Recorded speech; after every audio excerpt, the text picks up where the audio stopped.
We are glad to have you back.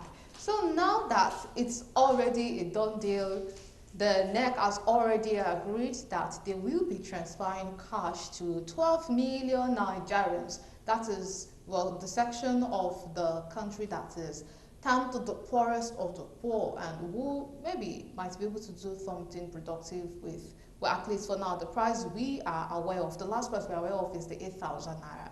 So now, how do we survive this time? I am not going to be receiving the 8,000 naira. You are probably not going to be receiving the 8,000 naira. I want my 8,000 naira. all of us should receive it. We are paying a high price, too high. We cannot afford the prices we are paying now. Okay. Normally, coming here from Yaba to Ikeja would have cost me about 3,000 naira. Today, we paid almost 7,000 naira. Okay, that's by Uber. Therefore, all of us have a problem. But go ahead. Yeah, no, but now the question is, how do we manage the situation we have on ground? It's there. It's the reality of the day. Look. You said the National Assembly has approved this. That is the Executive Council. That's NEC. But what I say is, we must rescind this whole rubbish. Okay, it's total rubbish. It's a digression, it's hypocritical, it is even fraudulent. Where are you going to get 12 million people out of 200 million? Think about it. That's about less than 10%. Anyway, it's about 10%. It's not even possible. Where is the register? How do you know? So the person selling pure water on the street and the person selling recharge on the street, you are going to put them in your register? Are they not the ones that need this money? Where's the register? Number one. Number two, 8,000 naira. It's just a joke, okay? It's a joke. What we need to do is never to say it's a done deal. Government is never a done deal. We put them there, we can remove them. If the president doesn't do anything about this, he should be impeached. National Assembly should not say it's a done deal. What's a done deal? We, the people, we say no, we don't agree. Therefore, go back to the drawing board and think about a better solution. Please, don't tell people it's a done deal. It's a bad idea.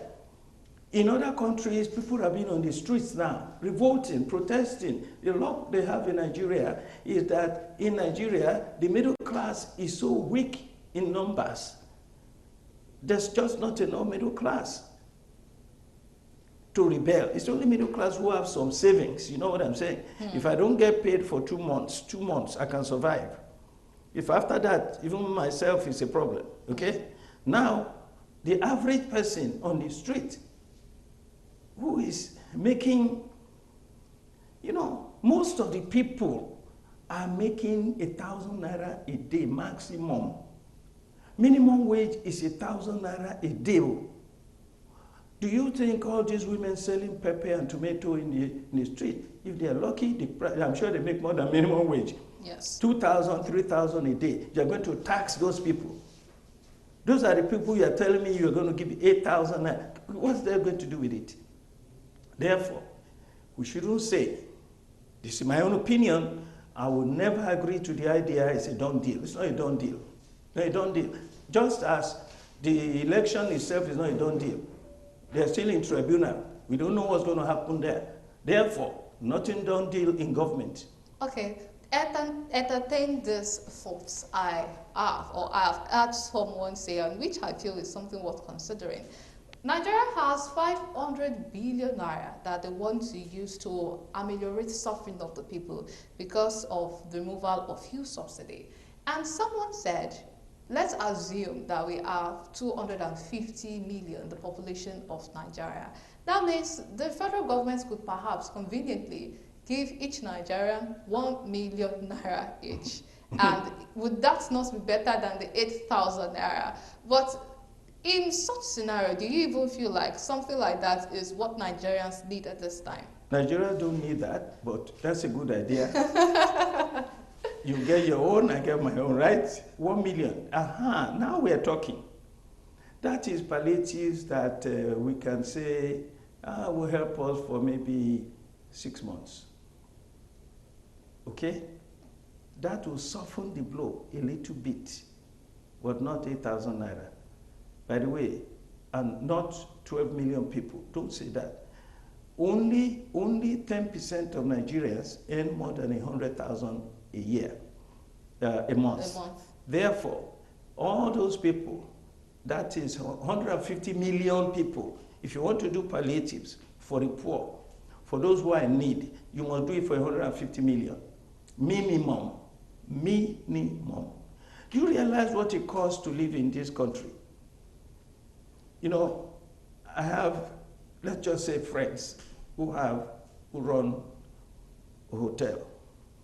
And I asked this friend of mine, I said, you know, can we argue? And he told me I can live on, I eat 400 naira beans in the morning. So what's wrong with these poor people complaining? 400 naira? Yeah, beans. Okay. I said, yeah. I said, but how much do you pay your manager? He said, 40,000 naira a month. Higher than minimum wage. I said, okay. Imagine if your manager is like you. You're an old man, you don't eat much. But let's say your manager is also spending 400 naira on beans. His wife is spending 400 naira on beans. 3 children, 400 naira on beans. That is 5 times 4. That's 2,000 naira in the morning for beans, right? For breakfast. You have to also calculate that they eat in the afternoon. So 2,000, that's 6,000 naira a day for food. How much the man making a month? That's when he realized, you should have seen his eyes. He didn't realize it, but me, I'm a closet economist. I only have O-level economics, but I'm like the market woman. My mother, a market woman. Any calculation they will calculate it, they know that this one, there's no money here. 6,000 a day on food. No transportation yet, no housing, no clothing. Oh my God. No money for emergencies. No, forget about emergency. Emergency, you're dead. If there's emergency, you just say, God, I'm on my way, I'm coming. Let me tell you something. 6,000 naira for food a day in a week, that is 24,000. So in less than 2 weeks, this person, this manager, has exhausted all his money on food. He can't survive, right? He becomes a beggar. That's why everybody begs you for money, right? Imagine now somebody making less. That's the manager. What about the people there working making 25,000? In those hotels, you know, these bar bills, how much do they make? 25,000, 30,000. So make less, okay? So it is not a joke. Right now, people are not going to work. What is that doing to the economy? It's damaging productivity, it's damaging the economy, right? People are going to work 2 times a week, 3 times a week, right? Apart from their suffering, those who have to trek in this bad weather, trek.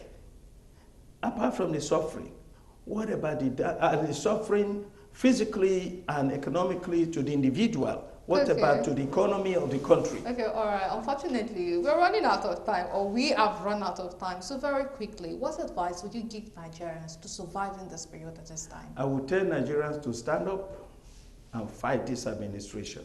Oh, is that not inciting the people? No. Look. Are we saying Nigerians shouldn't claim their rights? Oh, no, they should claim their rights. They should claim their right, and they should protest a situation that is not acceptable. They shouldn't just say, oh, it's done. It's not a done deal. Mr. President, save us from this rubbish.